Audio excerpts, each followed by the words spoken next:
చెప్పు చెప్పు.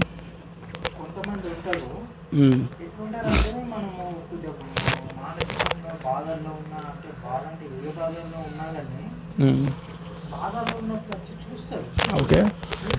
అసలు ఎందుకు బాధపడుతుంది ఏంటి అసలు జరిగిన సంఘటన ఏంటి తెలుసుకోకుండా మధ్యలో పుల్లలు పెట్టడం కానీ ఇంకా రెచ్చగొట్టడం కానీ చేస్తారు.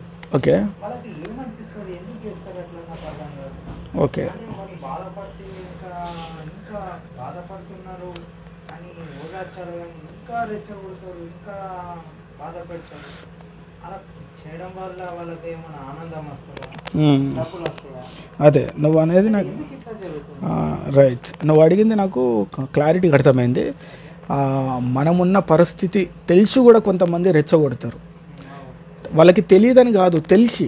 ఇప్పుడు నువ్వనేవాడి బాధల్లో ఉన్నావు అని తెలిసి కూడా కావాలని రెచ్చగొట్టే మాటలు, కావాలని ఏదో తెలియని ఆరోపణలు, కావాలని ఇంకా నీకు ఇంకా పుండు మీద కారం పోసినట్టు ఇంకా మంటలు ఇవ్వాలని అంటే ఉంటారు చాలామంది. అట్లా కొంతమంది ఉంటారు. ఇప్పుడు నేను ఏమంటున్నా అంటే అలాంటి వాళ్ళని మనం ఎట్లా ఆలోచించాలి, అలాంటి వాళ్ళని మనం ఎలా ట్రీట్ చేయాలంటే ఇప్పుడు మనం అడిగే ప్రశ్నలోనే సమాధానం ఉంది. మనం బాధల్లో ఉన్నామని తెలిసి కూడా వాళ్ళు రెచ్చగొడుతున్నారంటే, తెలిసి కూడా రెచ్చగొడుతున్నారంటే వాళ్ళ గురించి ఆలోచించి వేస్ట్ మనం. ఇక ఇప్పుడు నేను బాధల్లో ఉన్నా అని నీకు తెలియకుండా అంటే నేను నీకు చెప్పొచ్చు, ఇట్లా కాదు ఇట్లా నేను ప్రాబ్లంలో ఉన్నా అంటే నీకు అర్థమవుతుంది. తెలిసి కూడా నిన్ను రెచ్చగొడుతున్నారు, తెలిసి కూడా నీ గురించి నోటికి వచ్చినట్టు మాట్లాడుతున్నారు, తెలిసి కూడా నిన్ను ఇంకా బాధ పెట్టాలనే ఒక ప్రయత్నం చేస్తున్నారు. తెలిసి కూడా అన్న తర్వాతనే వాళ్ళ గురించి మనం పెద్దగా ఆలోచించద్దు. ఎందుకంటే వాళ్ళ యొక్క పాత్ర వాళ్ళు పోషిస్తున్నారు, వాళ్ళ యొక్క పాత్రలో జీవించేస్తున్నారు నీ దగ్గరకు వచ్చి. ఎందుకంటే నువ్వు వాడు బాధల్లో ఉన్నావు కాబట్టి చుట్టూ ఉన్న మనుషులు నీ యొక్క బాధని వాళ్ళు చూడరు. అదే సిచ్యువేషన్స్లో నీ గురించి ఏదన్నా ఎలిగేషన్స్ ఎవరన్నా చెప్పే వాళ్ళ యొక్క వ్యక్తులు వచ్చినప్పుడు వాళ్ళ సైడ్ వాళ్ళందరూ ఫోకస్ చేస్తారు. అదే పరిస్థితిలో వాళ్ళు నోటికి వచ్చినట్టు మాట్లాడడం, నీ బాధని ఇంకా కుంగిపోయేలా చేయడం జరుగుతుంటుంది. సో అలాంటి వాళ్ళని మనం పెద్దగా పట్టించుకోవద్దు. ఎందుకంటే తెలియక చేస్తున్నారు అనుకుంటే మనం చెప్పొచ్చు. ఎందుకంటే ఈ రోజుల్లో కావాలని తెలిసి రెచ్చగొట్టే వాళ్ళు మన దగ్గర నుంచే పుట్టుకొని వస్తున్నారు, ఎక్కడో బయట నుంచి రావట్లేరు. మన దగ్గరనే, మనం తిరిగే దగ్గరనే, మనం పెరిగే దగ్గర నుంచే ఉంటాయి. ఇదేం కొత్త మనుషుల నుంచి రావు. ఎందుకంటే మనిషి అనేవాడు ఎప్పుడు ఎదుటి మనిషి సంతోషంగా ఉండడము ఇష్టపడడు. ఎదుటి మనిషి ప్రశాంతంగా బతుకుతున్నాడంటే సాటి మనిషికి కొద్దిగా మనసు నొచ్చినట్టు అవుతుంది, కొద్దిగా బాధ అనిపిస్తుంది. ఎందుకంటే మనిషే బుద్ధి అట్లాంటిది. నేను బాగున్నా అంటే అరే ఎదుటి వాళ్ళు కూడా బాగుండాలి అనుకుంటే అది మనిషి తత్వం అవుతుంది. మనిషి బుద్ధి ఎట్లయితుంది, ఎప్పుడు నా చుట్టూ ఉన్న వాళ్ళు బాధల్లో ఉండాలి, చుట్టూ బాధల మధ్యలో నేను సంతోషంగా ఉండాలి. ఇది మనిషి యొక్క మైండ్ సెట్. ఇది అన్ని చోట్ల ఉంటారు. ఇప్పుడు బాగా నాకు క్లోజ్ ఉన్న వాళ్ళే బాగుండాలి, మిగతా వాళ్ళందరూ బాధల్లో ఉండాలి. బాధల్లో ఉన్న వాళ్ళ దగ్గరికి వెళ్ళి వాళ్ళని ఇంకా రెచ్చగొట్టాలి. నాకు ఖాళీ ఉన్న సమయం మొత్తం వేరే వాళ్ళని రెచ్చగొట్టాలి, బాధల్లో ఉన్న వాళ్ళని ఇంకా బాధ పెట్టాలి. దానివల్ల ఎవరికి నష్టం, ఎవరికి లాభం?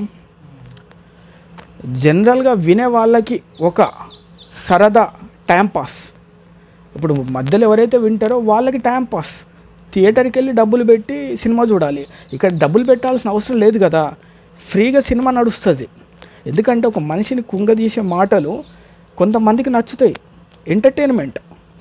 సో నేనేమంటున్నా అంటే తెలిసి మనల్ని రెచ్చగొడతారు, తెలిసే బాధ పెడతారు. ఇవి ఏంటంటే ఇలాంటి మనుషుల్ని వాళ్ళని నువ్వు ఎక్కువ నీ ఆలోచన వాళ్ళ పట్ల ఫోకస్గా చేయకూడదు అసలు. ఇప్పుడు వాళ్ళ మీద నువ్వు ఎక్కువ ఆలోచించి అరే వాళ్ళు తెలిసి కూడా నన్ను బాధ పెట్టిండ్రు, నా గురించి మొత్తం తెలిసి కూడా అంటే తెలిసిన తర్వాత వాళ్ళు మాట్లాడిన తర్వాత వాళ్ళ గురించి ఆలోచించే లాభం లేదు కదా. ఇప్పుడు నా గురించి అన్నీ తెలిసిన వాడే నాకు వెనక ఉండి నాకు 4 రకాలుగా మాట్లాడే టోడి గురించి నేను పెద్దగా ఆలోచించాలా? అవసరం లేదు ఇక. ఎందుకంటే మన మైండ్ ఎప్పుడు కూడా ఎట్లా ఆలోచిస్తుంది అంటే మన మైండ్ అనేది పాజిటివ్ కన్నా నెగిటివ్కి ఎక్కువ ఇంప్రెస్ అవుతుంది, ఎంత ఎక్కువ అట్రాక్ట్ అవుతుంది. మంచి కన్నా చెడు. ఇప్పుడు ఒక మంచి వ్యక్తి చాలా మంచోడు అంటే మనకి ఆనందం వేస్తుంది కాసేపే. అదే ఇంకో వ్యక్తి చెడ్డోడు, వాడు ఇట్లాంటోడు అంటే అది బాగాసేపు మన మైండ్లోనే ఉంటుంది, నాటుకుపోయినట్టు అవుతుంది. సో మనం కొంత ప్రపంచం కాబట్టి ప్రపంచంలో ఉన్న మనుషులు అందరూ కూడా పర్ఫెక్ట్గా ఉంటారనే గ్యారెంటీ లేదు. ఇక్కడ బయటోడు, ఇంటోడు, పక్కింటోడు, ఎదిరింటోడు, లేదంటే ఇంకోడు అనేది ఏం లేదు. ఇక్కడ అందరు ఒక్కటే. ఇక్కడ నా వల్ల నీకు మంచి జరిగితే నన్ను మంచోడు అంటావు, నా వల్ల నీకు ఏదన్నా చెడు జరుగుతుందంటే నన్ను చెడ్డోడు అంటావు. చేసే పనుల బట్టే మనిషిని మంచోడా చెడ్డోడా అని మనం అంటాం. ఇప్పుడు నేను నీకు మంచే చేస్తున్నా అనుకో, విజయ్ మంచోడు అంటావు. అదే నేను మంచి చేయకపోతే వేరేవాడి దగ్గర విజయ్ చెడ్డోడు అంటావు. సో ఇక్కడ ఎవరిని ఎక్కడ కూడా మనం ఆపడానికి లేదు, మన కంట్రోల్లో ఏది ఉండదు. సో నేను అనేది అదే, ఎవరి గురించి పెద్దగా పట్టించుకోవద్దు, ఎవరి గురించి పెద్దగా ఆలోచించద్దు. నిన్ను నమ్మేవాళ్ళు, నీ గురించి తెలిసే వాళ్ళు ఎవరొక్కళ్ళు నీ దగ్గరకు వస్తారు కాబట్టి వాళ్ళతో నువ్వు న్యాయంగా ఉండు. నన్ను నమ్మి నా పక్కకు వచ్చి ఉన్న వాళ్ళతో నేను న్యాయంగా ఉంటా, మంచిగా ఉంటా. మన ముందుకు వచ్చి మన గురించే వాళ్ళ యొక్క డ్రమాటిక్ నాటకాలు లేదంటే వాళ్ళ యొక్క పాత్రలో జీవిస్తూ వాళ్ళ యొక్క పాత్రని అద్భుతంగా పోషించే వాళ్ళ గురించి ఎందుకు ఆలోచిస్తాం? ఎందుకంటే మన దగ్గర చాలామంది నటీనటులు ఉంటారు, గొప్ప గొప్ప యాక్టర్స్ ఉంటారు. వాళ్ళని వాళ్ళ యొక్క పాత్రని మనం ఏం డిస్టర్బ్ చేయొద్దు. మనం బాధల్లో ఉన్నప్పుడు చాలామంది వస్తారు, కుంగిపోయే మాటలు మాట్లాడతారు, విమర్శిస్తారు, మన గురించి రకరకాలుగా మాట్లాడుతుంటారు. ఎందుకంటే వాళ్ళ యొక్క పాత్ర అప్పుడే వాళ్ళు గుర్తు అంటే నలుగురు ముందు ఒక మంచి పాత్రను పోషించాలి, నలుగురు ముందు వాళ్ళు అట్రాక్ట్ కావాలని వాళ్ళ యొక్క సినిమా కథలు మొదలు పెడతారు. ఇక దానివల్ల ఏమైతుందంటే వాళ్ళకి గుర్తింపు వస్తుంది ఆ టైంలోనే. అరే పలానోడు ఎన్ని విషయాలు చెప్పింటానే. చెప్పేటోడు చెప్తున్నప్పుడు వినేటోడికి కొద్దిగా సెన్స్ ఉండాలి. చెప్పేటోడు చెప్తాడు, నాకేం పని లేదు, నాకు ఖాళీ టైం ఉంది, నీ జీవితం గురించి నేను రకరకాలుగా మాట్లాడితే, ఎందుకంటే నువ్వు బాధల్లో ఉన్నావు కాబట్టి నువ్వు నాకు స్పందించవు. ఆ టైంలో నేను వేరే వాళ్ళ దగ్గరికి వెళ్ళి సినిమా కథలు చెప్తాను నీ గురించి.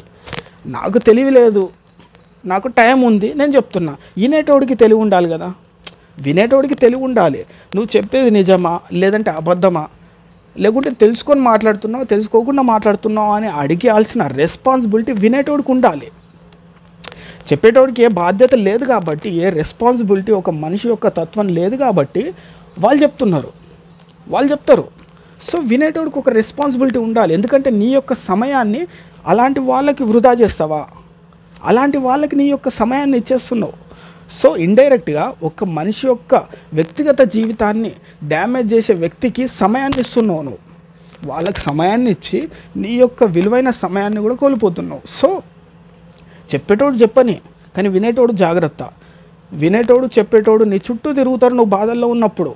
రకరకాల ప్రశ్నలు, రకరకాల మాటలు, రకరకాల విమర్శలు నిన్ను వెంటాడుతూ ఉంటాయి నువ్వు బాధల్లో ఉన్నప్పుడు. అలాంటి సమయంలోనే ఎవరో ఒకళ్ళు నిన్ను నమ్మి నీ దగ్గరకు వచ్చి భుజం మీద చేయేస్తారు చూడు, వాళ్ళతో న్యాయంగా ఉండు నువ్వు.